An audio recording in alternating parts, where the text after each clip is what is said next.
तो आपने देखा कि डोईवाला विधानसभा के रायपुर ब्लॉक के सनगांव ग्राम सभा का ये विद्यालय है जो बिल्कुल पूरी तरह से जर्जर अवस्था में है और कब गिर जाए कुछ नहीं पता। संजय राठौर हमारे संवाददाता हमारे साथ जुड़ चुके हैं। संजय, ये विद्यालय जो है, आखिर यहाँ कोई शिक्षा विभाग का जो अधिकारी कभी दौरा करने नहीं आता? क्योंकि छोटे छोटे मासूम बच्चे पढ़ते हैं और प्लास्टर लगातार गिर रहा है। मैडम जी बता रही हैं कि सुबह जब आते हैं तो बहुत ज़्यादा प्लास्टर गिरा रहता है। मौसम इतना ख़राब है, ऐसे में कोई बड़ी अनहोनी ना हो जाए। तो इस ओर जो है विधायक जी ने हालांकि पत्र भी लिखा है, अभी तक कार्रवाई क्यों नहीं हो रही है? देखिए, मैं आपको बता दूं, ये राजधानी से मात्र 30 किलोमीटर की दूरी पे है और थानों से 7 किलोमीटर दूर ये भगवानपुर एरिया पड़ता है, जो सनगांव ग्राम सभा का एक हिस्सा है, पश्चिमी हिस्सा बताया जाता है इसको। यहाँ पे स्कूल है जो 1960 में संचालित हुआ था जी। उसके बाद 1990 में मसूरी विधायक हरवंश कपूर द्वारा इसकी नई बिल्डिंग का शुभारंभ और शिलान्यास भी किया था और ये बिल्डिंग बनकर तैयार हुई। उसके बाद बीच बीच में इसकी रिपेयरिंग होती रही है, लेकिन इतनी पुरानी बिल्डिंग की आप हालत देख सकते हैं तस्वीरों में, कितनी बुरी हालत है। और इन बच्चों को पास के प्राइमरी स्कूल में शिफ्ट किया गया और ये पत्राचार ही हो रहा है। अभी तक किसी भी प्रकार का कोई अधिकारी वहां पे देखने नहीं आया। और आखिर में संजय, एक चीज़ और बड़ी बात है कि 1990 में नया भवन ये बता रहे हैं कि बना था, तो 35 साल हो गए। ऐसे ऐसे तो देखा जाए तो 35 साल में तो कम से कम मरम्मत होनी चाहिए। ऐसा कुछ शिक्षा विभाग को अपने नियम में कुछ ऐसा प्रावधान करना चाहिए ताकि ऐसे भवन जो करीब 15 साल से ऊपर हो गए हों उनको मरम्मत की श्रेणी में तो लाया जाए। जी बिल्कुल। सबसे बड़ी बात है तो ये है कि इस बार जो बरसात हुई है, अच्छे अच्छे बिल्डिंगों को उसने हिलाकर रख दिया। सारी बिल्डिंगें चू रही हैं और इतनी जर्जर हालत जो है आप देख सकते हैं तस्वीरों में। 35 साल पुराना ये भवन है। मैं तो कह रहा हूँ इसको ध्वस्त करके दूसरा नया स्कूल बनाया जाए वहाँ पे। बिल्कुल। क्योंकि पानी गिरने से इसके सरिये भी खराब हो चुके होंगे, छत भी खराब हो चुकी है। तो ऐसे में अभिभावक भी डर रहे हैं कि अपने बच्चों को वहां ना भेजें। तो बगल वाले प्राइमरी स्कूल में उन्होंने उसको क्लास को शिफ्ट किया है और ज्यादातर लोग सरकारी स्कूल में विश्वास नहीं करते, वो प्राइवेट स्कूल में अपने स्कूल को बच्चों को पढ़ा रहे हैं। संजय, कितनी संख्या होगी इसमें बच्चों की पढ़ने वाली? जी मैं आपको बता दूं, इसमें 10 बच्चे हैं और होनहार बच्चे हैं। ऐसा नहीं है कि पढ़ने में कमजोर है, होनहार बच्चे हैं।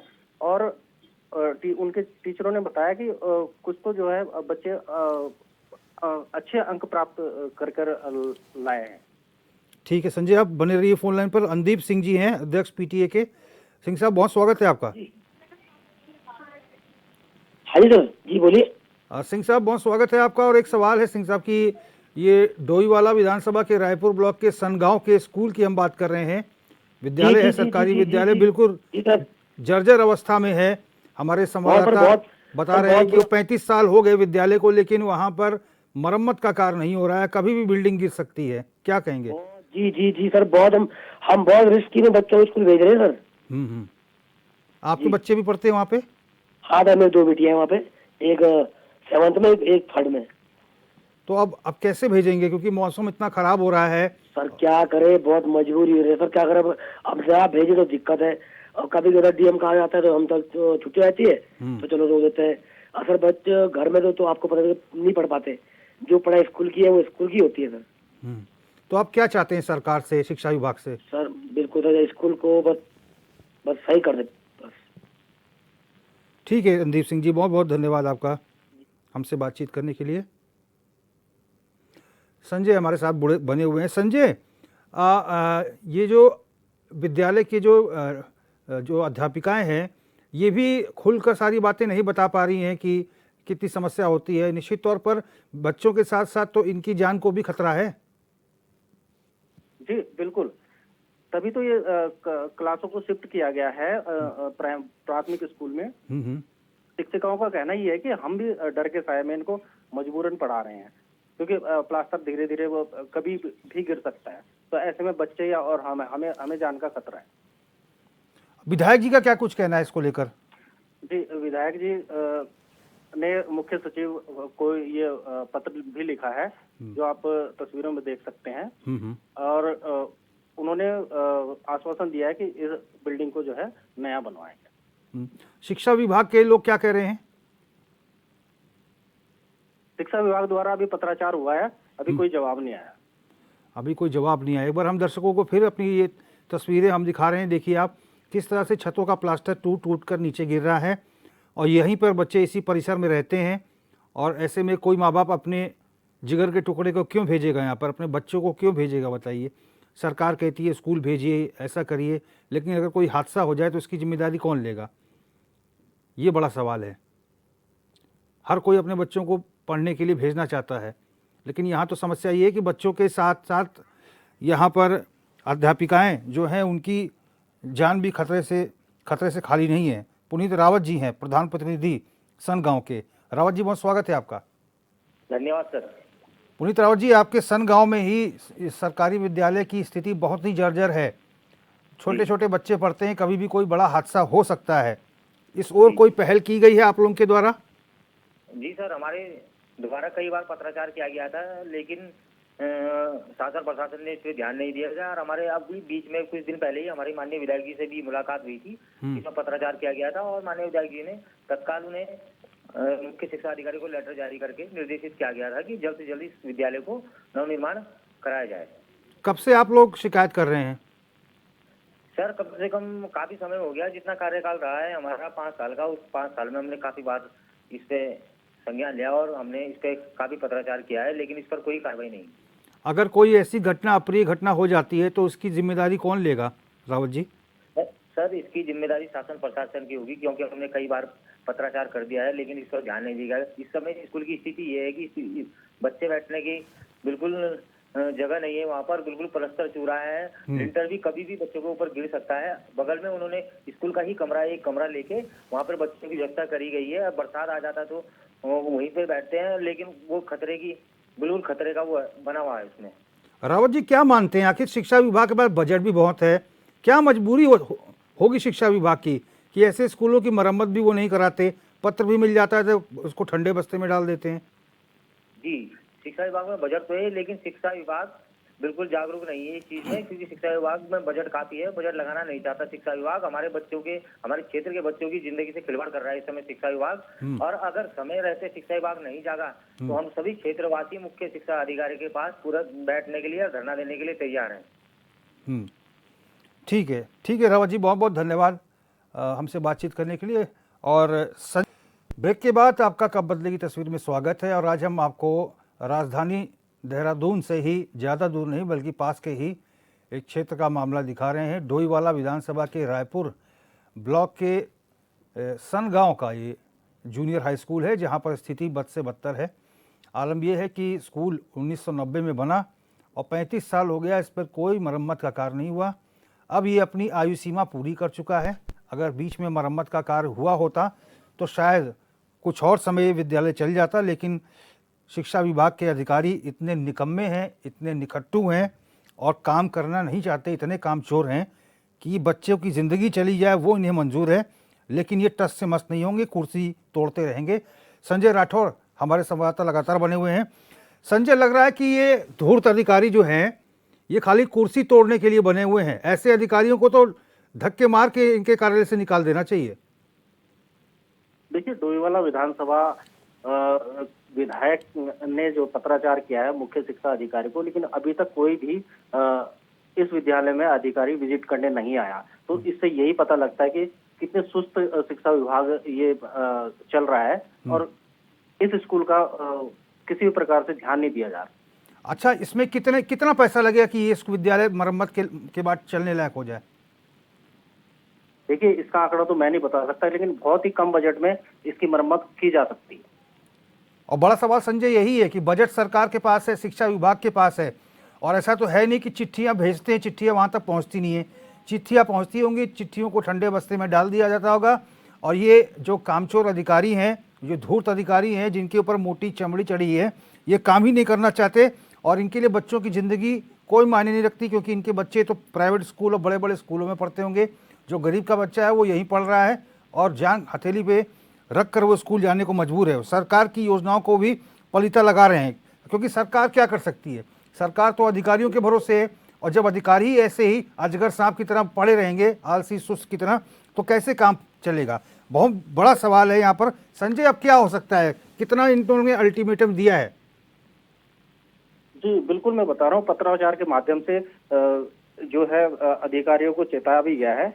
और लोहियावाला विधानसभा के विधायक ने भी जो है मुख्य सचिव को पत्र लिखा है, लेकिन उसके बावजूद भी अगर कोई अधिकारी के कान में जू नहीं रेंग रही है तो इसको क्या कह सकते हैं कि कितना इसमें समय लगेगा और कितना कब ये स्कूल अपनी हालत को सही सलामत कर पाएगा। और बड़ी बात ये भी है संजय कि ऐसे ही विद्यालयों में हमारे माँ बाप कभी पढ़ा करते थे और ऐसे ही विद्यालयों से बड़े बड़े अधिकारी भी निकले हैं, बड़े बड़े पोस्टों पर गए हैं और आज अपनी सेवाएं दे रहे हैं। लेकिन आज जो बच्चे पढ़ने वाले हैं और स्कूल नहीं जा पा रहे हैं डर की वजह से, क्योंकि बरसात है, विद्यालय जर्जर स्थिति में है, जान से बढ़कर तो कुछ नहीं है। एक दिन स्कूल नहीं जाएगा लेकिन कम से कम जान तो बची रहेगी, और कब ये विद्यालय गिर जाए कुछ कहा नहीं जा सकता। और एक बार दर्शकों को हम एक बार फिर से तस्वीरें दिखा रहे हैं कि आप देखिए, ये वो विद्यालय है, सनगांव का ये विद्यालय है, जूनियर हाई स्कूल है। यहाँ पर कई दफ़ा विधायक जी ने, यहाँ के स्थानीय जो प्रधान हैं और अन्य लोगों ने कई बार जो है पत्र लिखकर शासन को, शिक्षा विभाग को अवगत करा दिया, लेकिन शिक्षा विभाग के अधिकारी हैं कि सुनने को तैयार नहीं है, ना कुछ चिट्ठियों का जवाब देते हैं, ना अपने अधिकारियों को भेजते हैं, ना निरीक्षण करवाते हैं, और ना फंड।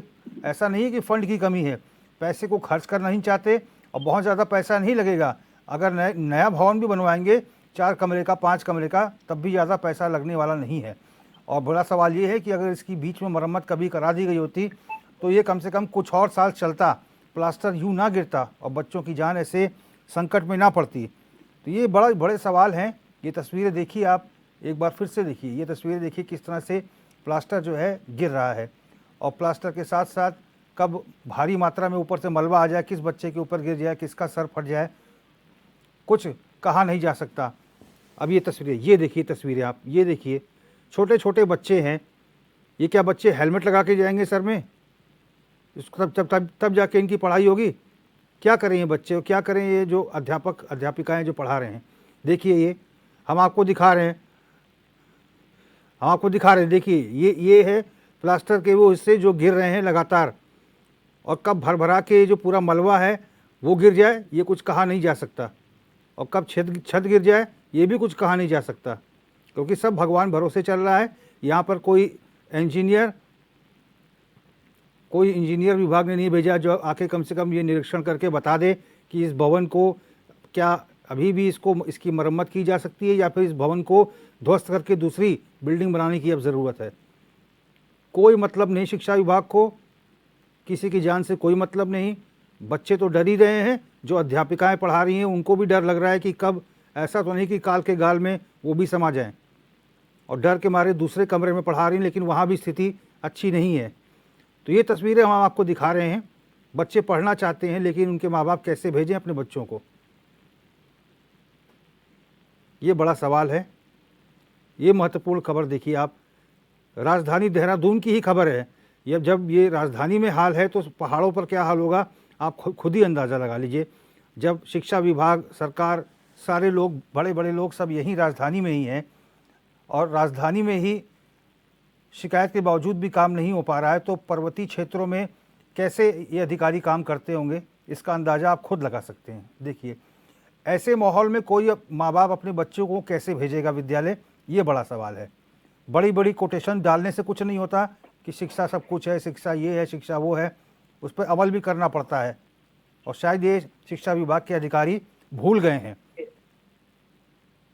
ये जूनियर हाई स्कूल है, देखिए सनगांव का, रायपुर क्षेत्र का मामला है, लेकिन उसके बावजूद भी कोई कार्रवाई नहीं है। पानी टपकता रहता है, मलबा गिरता रहता है। संजय, एक अंतिम सवाल मैं आपसे पूछता हूँ कि अब गांव वालों ने हफ्ता 10 दिन से ज़्यादा मुझे नहीं लग रहा कि अब वो इतना ज़्यादा शिक्षा विभाग की कार्यशैली को झेल पाएंगे। क्या उसके बाद फिर वो आंदोलन करेंगे पूरी तरह से?